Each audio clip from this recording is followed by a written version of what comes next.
Thanks everyone for coming to the talk. Today, Uma and myself will present HDFS Erasure Coding. So last year in Strata NYC, I gave a talk on HDFS Erasure Coding design and architecture. And today's talk will focus more on we'll recap some of last year's presentation, but also we'll focus more on the performance perspectives. So first, a quick introduction of ourselves. My name is Zhang. I work at LinkedIn's Hadoop team. I'm an Apache Hadoop committer. Uma works at Intel's big data team. ASF member and Apache Hadoop and bookkeeper committer and PMC member. Uma will give the first part of the talk, focusing on the Erasure Coding architecture and design, and I will give the second part focusing on the performance. Hi all, good afternoon. I'm going to discuss about Erasure Coding architecture details, and later we will cover the performance. When we talk about distributed systems, mostly like we go with the replication for tolerance, right? So when we look at the replications, like it's always like expensive.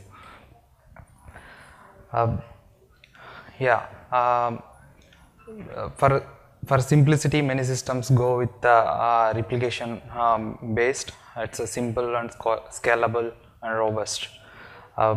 Here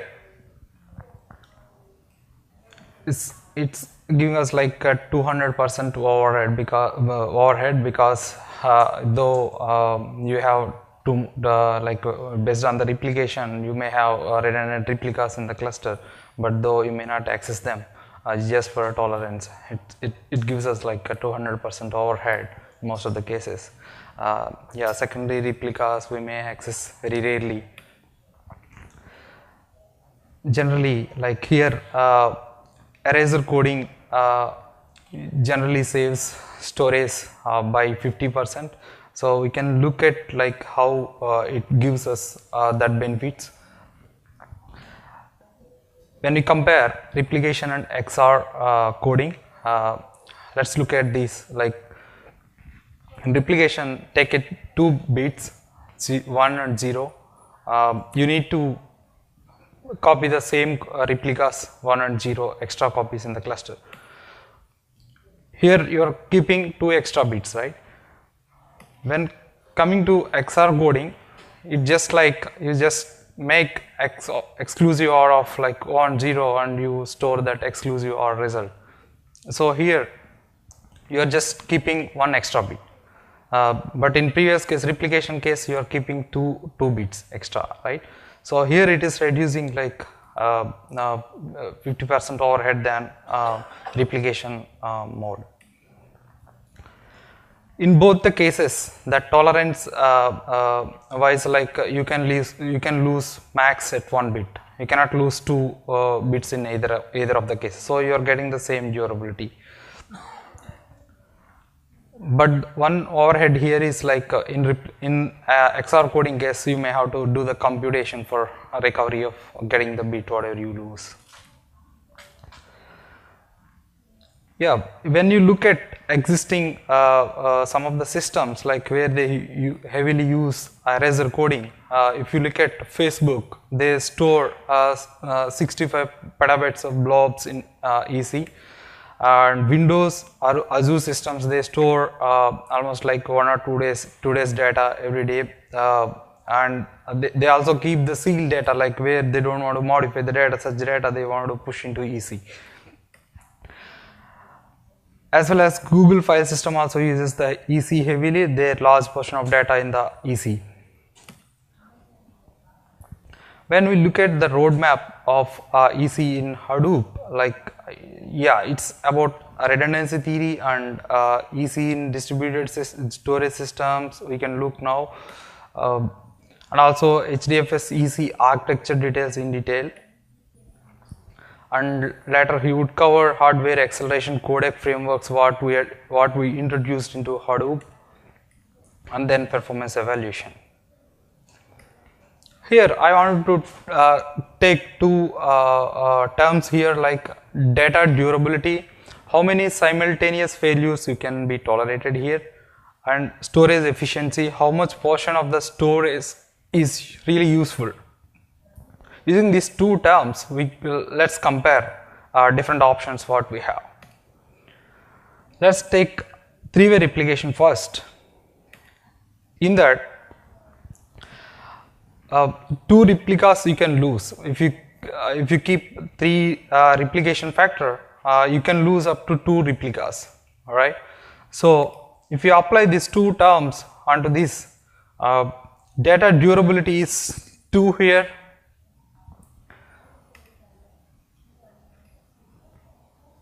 and storage efficiency is like 33% here.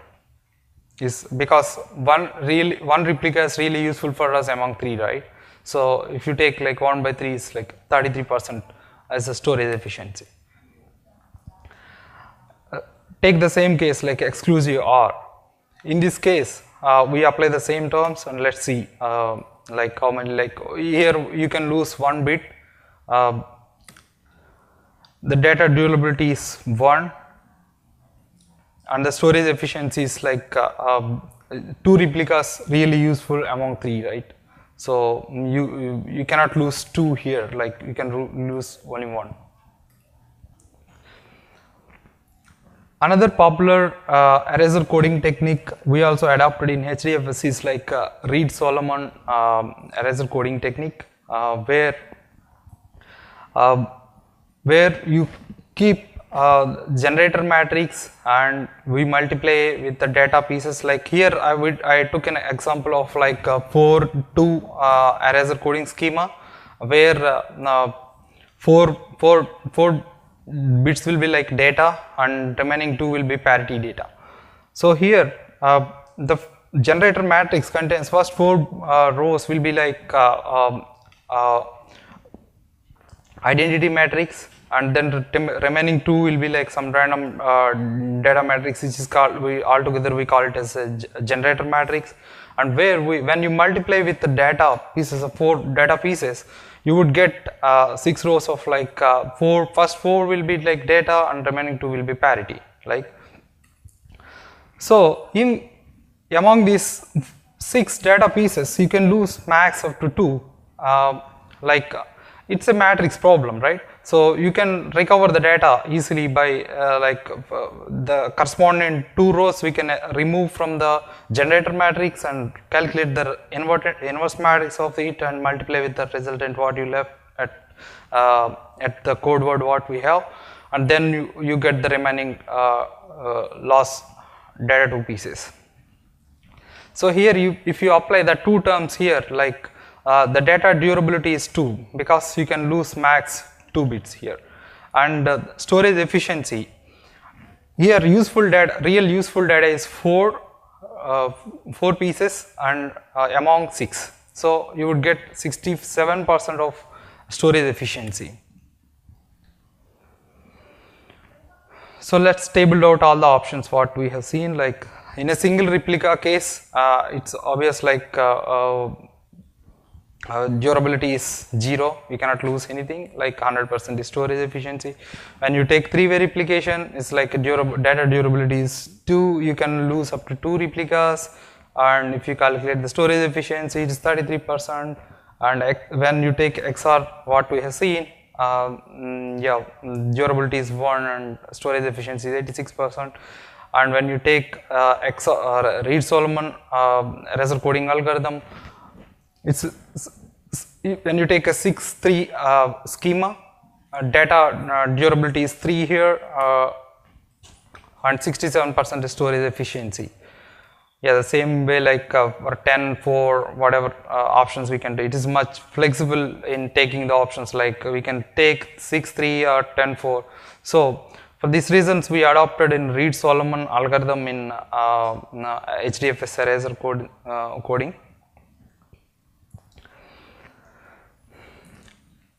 Generally in distributed systems like bigger files, to manage the bigger files, the data will be split into smaller pieces and they will be logically stitched when readers are reading the file, right?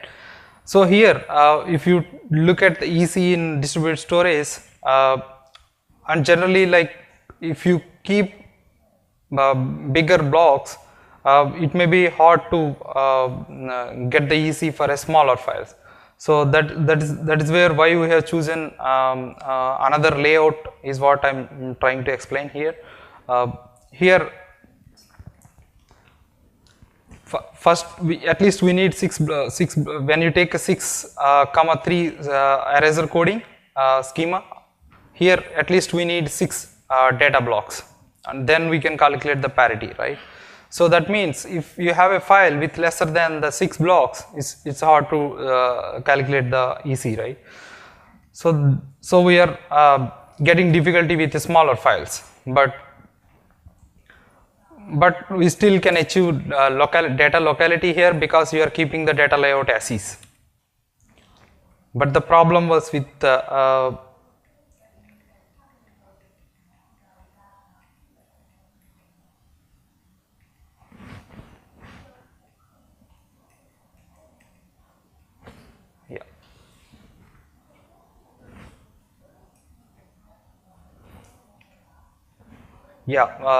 another layout what we thought about is like striping model.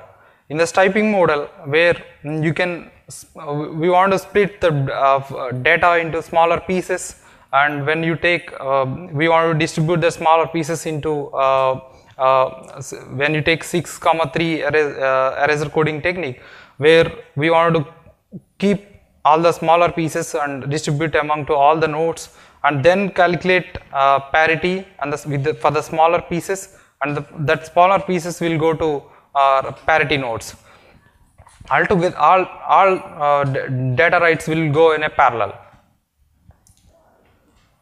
So in this layout, the smaller files we still can cover because we are making the data smaller pieces, right?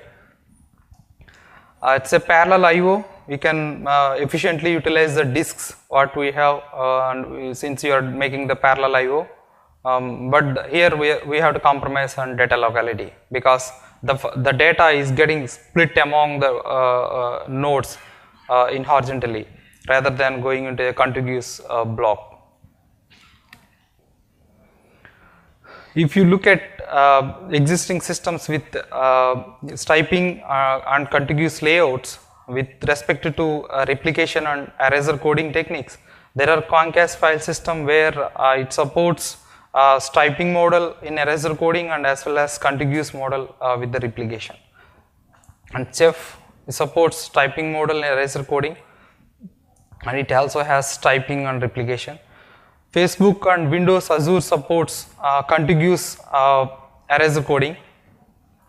Now the HDFS also is supporting like replication contiguous plus striping Erasure coding. This spectrum is before HDFS fully adopted with EC.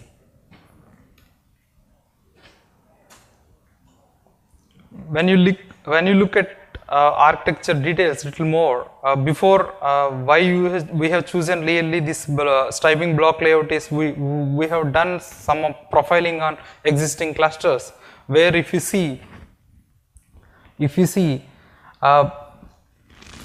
top 2% of files occupies 65% space in one cluster profiling. Like the large file means it's greater than 6 blocks at least.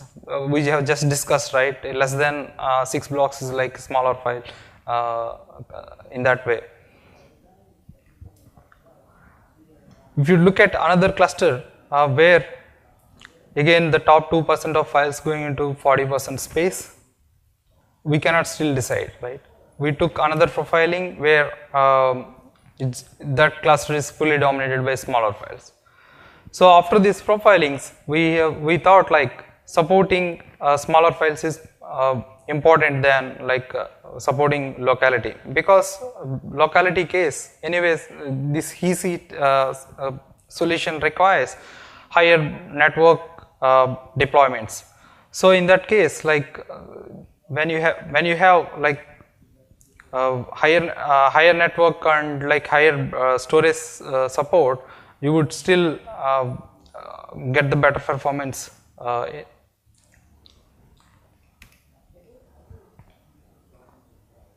Yeah, we have divided the work in phases, like where we develop like in phase 1 striping and contiguous model, which is already committed to upstream, and it has been released as well few days ago. Another important concept here is like generalizing block concept in name node, where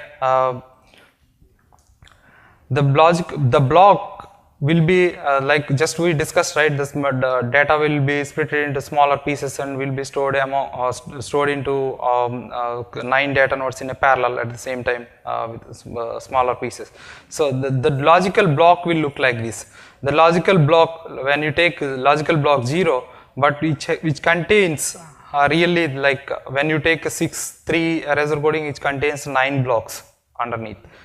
Here if you take just 2-1, here the underneath blocks will be storage blocks, will be real storage blocks, will be block 0, 1, 2, and another next logical block will be block 3, 4 and 5.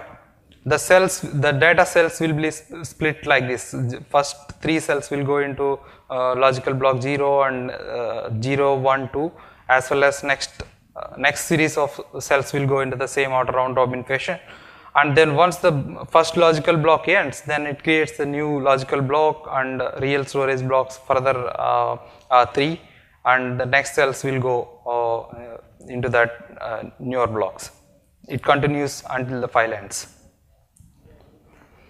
Here, if you notice, there are a lot of block IDs we are creating. Instead of logical block 0, 1, we are creating a lot of internal blocks, right? Block IDs, right?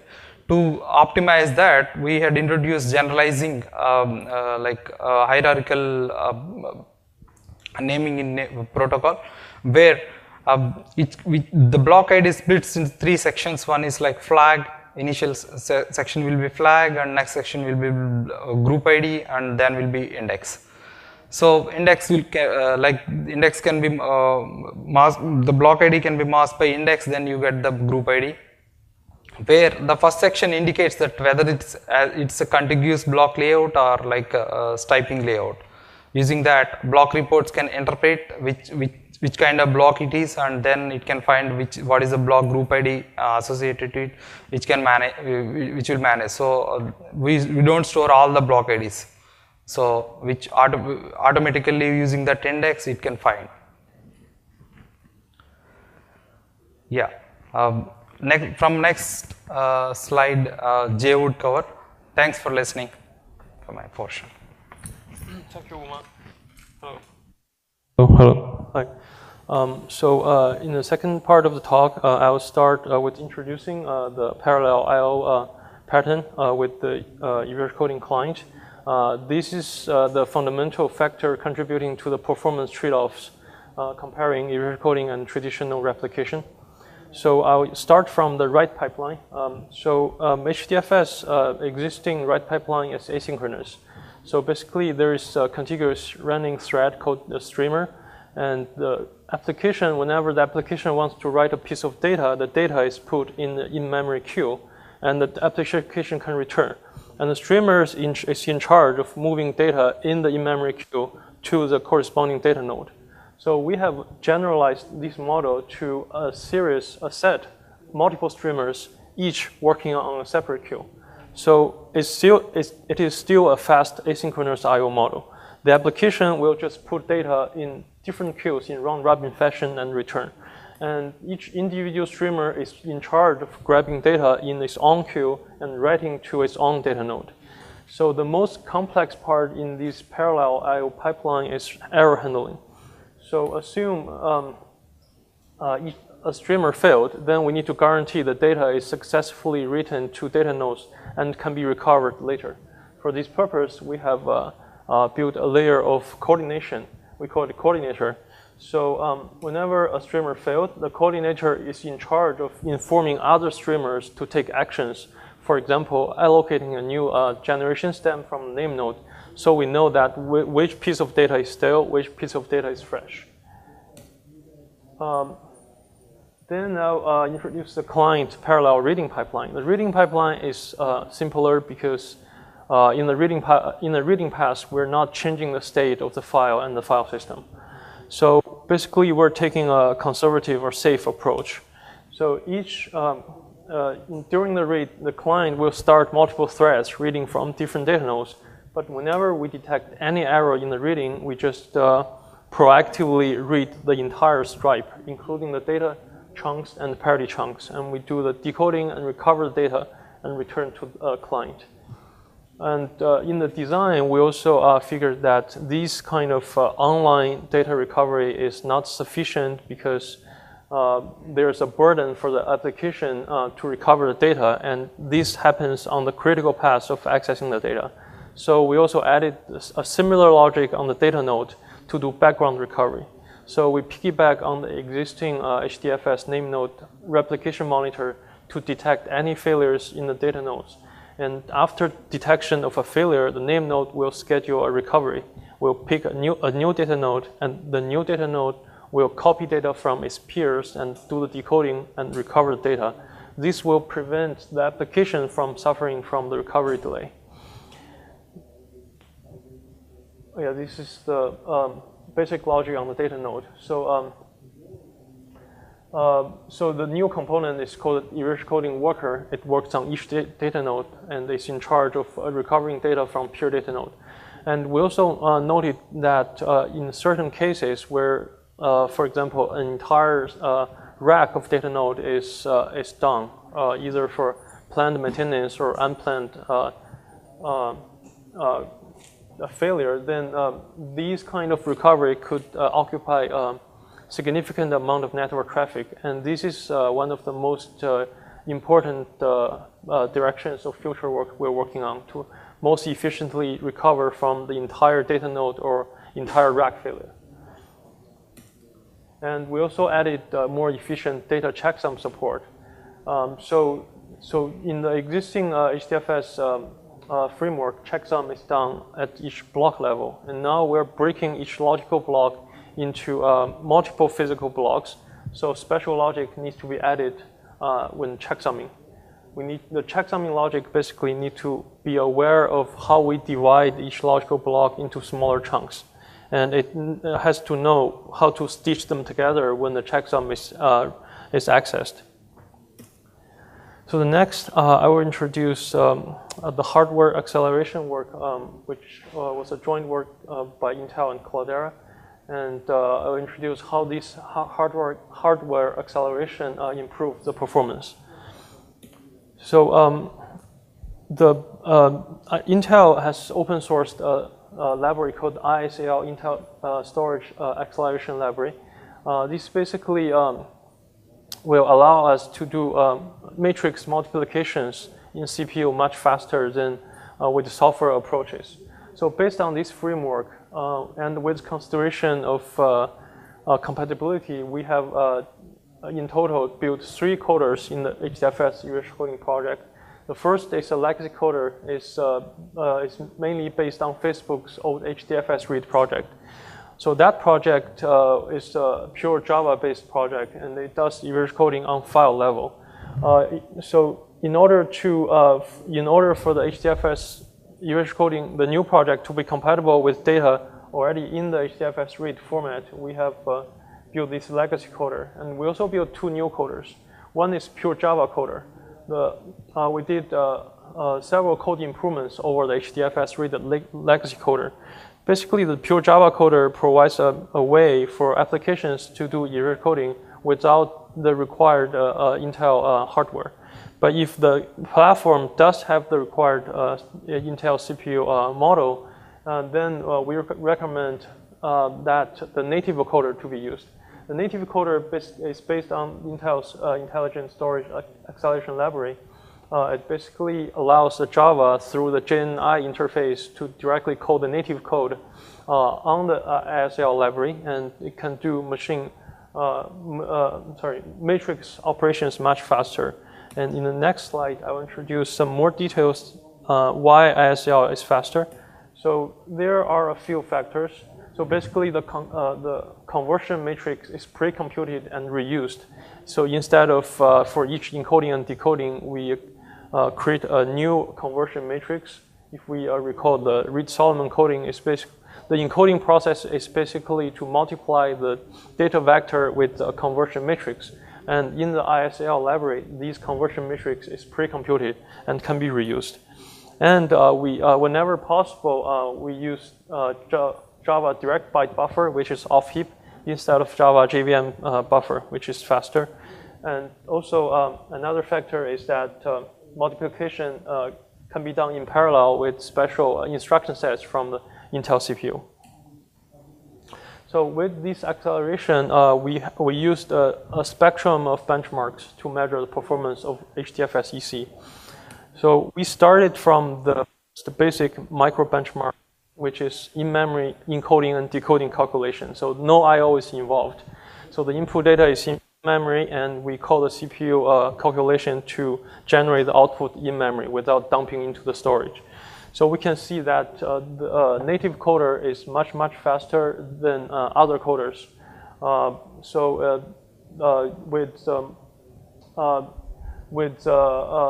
We can see on the far left, far right side, the encoding performance can be over 40 gigabytes per second. This is much faster than I/O performance. So this means that on the I/O pass, this kind of CPU encoding decoding is no longer the bottleneck. And this can be echoed in the later slides when we introduce the real I/O performance. We can also observe that even though that the new Java coder and the legacy HDFS read coder, they're both based on Java without leveraging the special instruction set. The new Java coder is still much faster than the legacy coder because of the microcode optimizations we did. And here is the performance of decoding. Decoding is a very similar operation compared to encoding in that, so in decoding we take a vector of data and parity data, and we multiply it with the invert matrix as the conversion matrix, so and get and recover the input. Because of the similar nature of encoding and decoding, we observe a very similar trend in performance. So at peak, we can still achieve over 40 gigabytes per second in memory encoding decoding. So with this in-memory encoding decoding benchmark, the next step is we did pure HDFS I/O. So that means you can imagine a typical command like HDFS put, HDFS get. So it's basically a single client talking to an HDFS cluster and trying to read-write data. So a little bit introduction of our environment. These tests were done in a cluster with 11 nodes. We have one name node, 9 data nodes, and 1 client node. So we use 9 data nodes because our default Erasure coding policy is 6 data cells plus 3 parity cells. And if we remember the client I/O pattern, the one I/O node, the one client node will be talking to the 9 I/O node in parallel. And this is the fundamental factor contributing to the performance difference between Erasure coding and three-way replication. So first, we introduce the write performance. So on the far left end, we see the write performance of three-way replication. So basically, the client node is writing a big file into the 9 data node cluster with three-way replication. So the current HDFS replication model is chain replication. So basically, the client will write the data to the first data node. The first data node will then replicate to the following downstream data node until 3 data nodes, and then return to the client. So it's serial I/O. The bandwidth, the write performance is bounded by how fast the client can write to that single data node. And HDFS currently, the write pipeline is not as optimized as the read pipeline. As we can see in the figure, we used 4 different hardware configurations: 10 gig network plus hard disk drive, 20 gig network plus hard disk drive, 10 gig and 20 gig with SSD. As we can observe that even with the 3 verification, the write performance is not affected by the hardware. By using faster network and faster storage device, we're not achieving a higher write throughput. The reason is that the write pipeline, the code itself is not as optimized as read.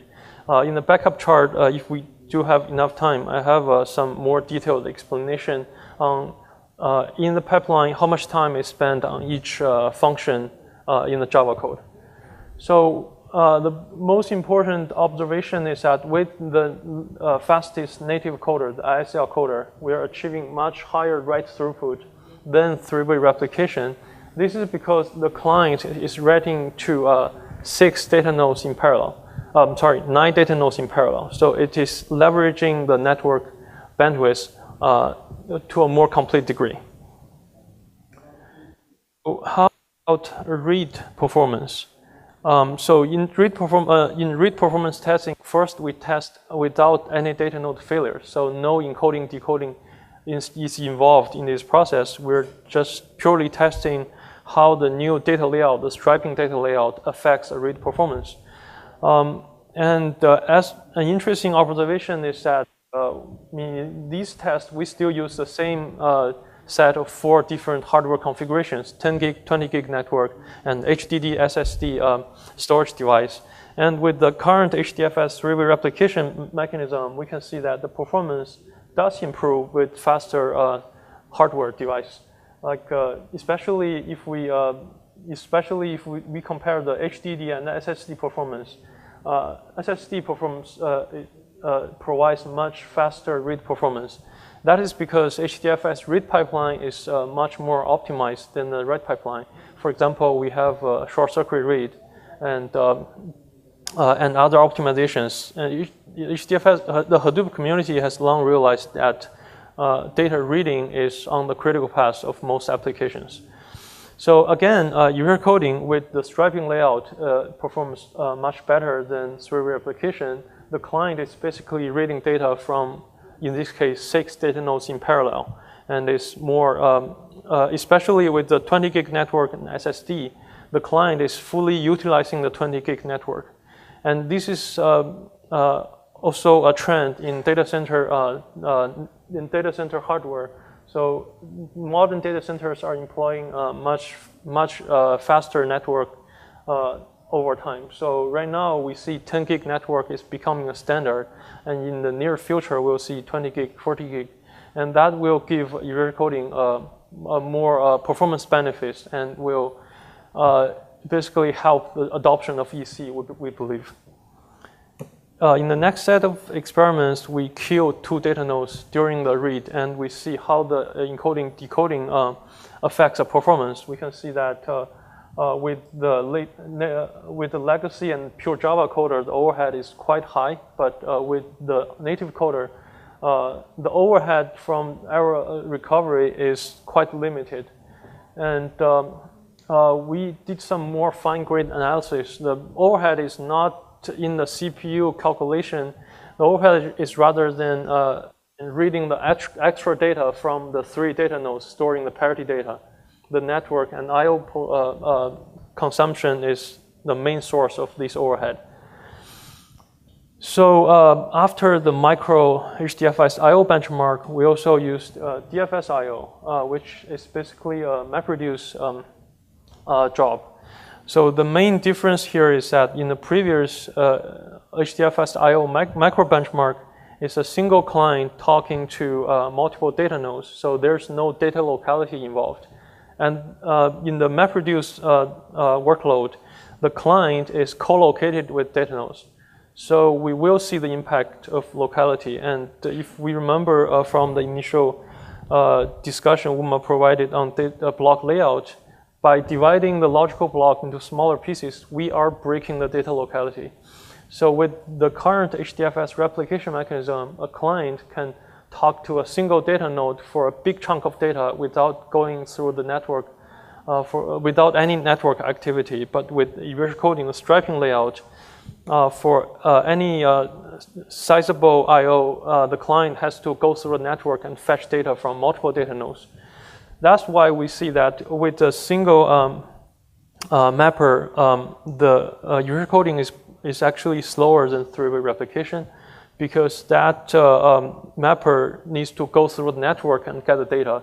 In three-way replication, the data can be read from local device, which is faster.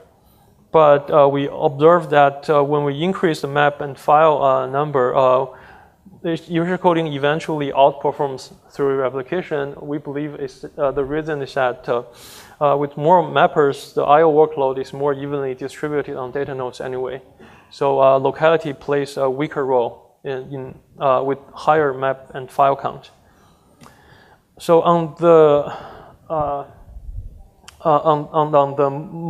most integrated end of the testing spectrum, we have a Hive test.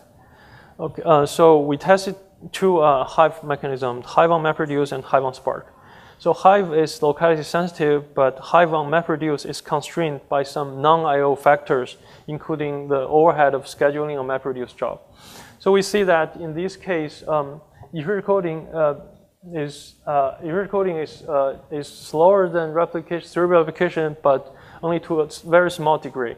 We believe that the reason is that the impact of data locality is covered by a lot of the MapReduce overhead. So to verify that, we also tested with Hive on Spark. Spark has much lower overhead than MapReduce in scheduling a job, so the impact of data locality is more significant. We can see that here the Erasure Coding does have a longer execution time than replication in doing the queries, especially in the Q6. We believe some of these performance degradation can be shrunk with the hardware trend. If in the future, for example, the data center employ 40 gig network, then the gap between network and local device performance will be smaller, and the Erasure Coding can perform, the performance degradation will be smaller compared to replication in locality sensitive workloads. So to conclude, Erasure Coding expands the effective storage capacity by actually by 100%. So if you have a 1 petabyte cluster, after using Erasure Coding without any new hardware, you can store at 2 petabytes. So HDFS EC Phase 1 implements the striped block layout to better support small files. A little bit introduction about the upstream effort. The JIRA is HDFS 7285. The design was finalized at the end of 2014, and development started in early 2015. The size is roughly 25,000 lines of code. It's a broad collaboration between Cloudera, Intel, Hortonworks, Huawei, Yahoo, LinkedIn. And actually, the Erasure Coding feature was merged to Apache Hadoop Chunk in the speaker launch last year during the Strata Hadoop NYC. We basically literally pressed the button before the talk. So it's 1 year birthday for the feature, and earlier this month it has been released as part of Hadoop 3.0 Alpha 1. It's one of the most important features of Hadoop 3. This is a set of contributors to this important feature, and we're happy to take any questions. Is there a migration path from free replication to Erasure Coding, or is it just CP to a new cluster that's already running Erasure Coding?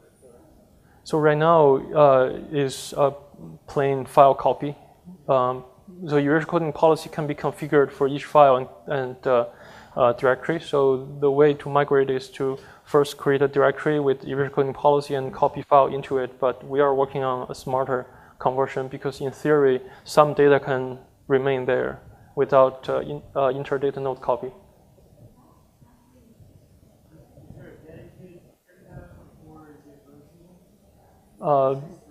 So right now, for each file, the position is fixed, but we do have a Jira to rotate. It's like traditional RAID. They rotate the parity disks.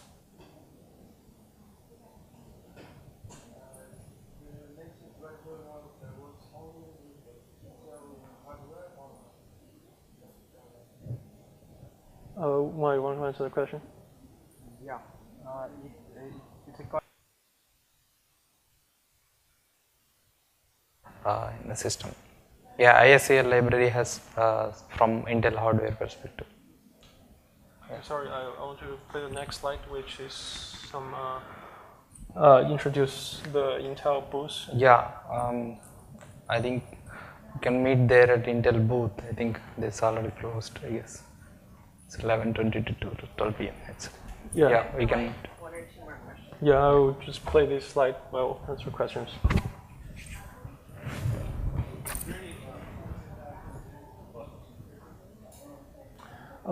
So encryption and Erasure coding, they are pretty much separate layers. The performance impact of Erasure coding plus encryption is just a pure addition of the two. They don't interplay too much. Do you guys encounter any kind of memory issues when you're writing this code? Because if your client now has kind of 6 buckets of data to be writing to, Yeah, that's a good question. The client does have to accumulate more data in the buffer, but our chunk size is fairly small. It's 64K, so the memory overhead on the client is not very heavy, and it's configurable. How much, so the examples you gave were at 10 gigabit and 20 gigabit. How much increased network activity do you see as a result of the clients having to go fetch? And for something like, say, clusters that are still on like a 1 or 2 gigabit network, is this something that would just take up too many resources for something? Is it targeted to 10 and 20 gigabit? It's definitely ideal to use over 10 gig because I think the regular I/O is not the biggest problem. The biggest problem is recovering from the loss of a rack or several data nodes. Then there's a lot of network traffic. Okay. Here. Okay. Here is. Sure. do you have on the roadmap locally repairable code? It's actually protected by Microsoft patent. Last question? You have some metrics on like the recovery for this one and data in the loss. Sorry, say again. Do you have some metrics on what the time to recovery is for a data no loss? We haven't done that entire data no loss. No. So yeah. All right. So there are two developer showcases for linking Hadoop work. One is performance tuning, and one is skill test. Welcome to stop by.